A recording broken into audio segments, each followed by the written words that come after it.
Pesca com gato. Quando não pega peixe com anzol, com a isca, a gente traz um gato.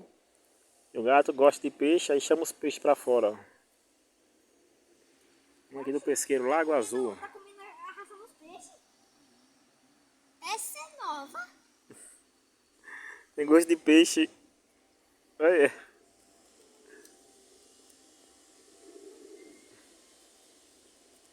Aí tem resto de peixe aí. Ó. Ele gosta de um peixinho. Olha gatão galego. Pelo de peixe. Passa arevenhonas. Hã? Não. Tu vai cair na água aí, viu? Passa pra cá não.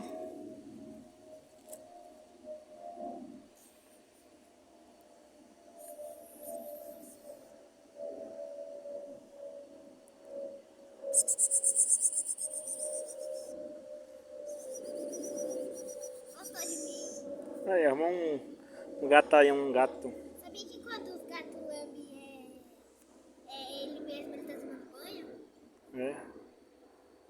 É o gataião.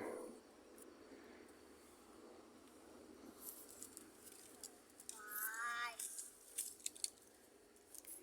Aqui, ó. Ei!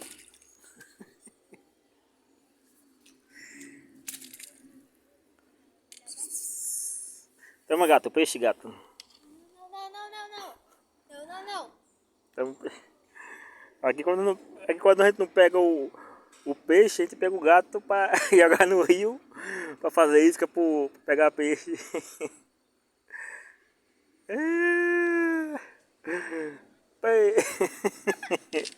Acorda, gatinho.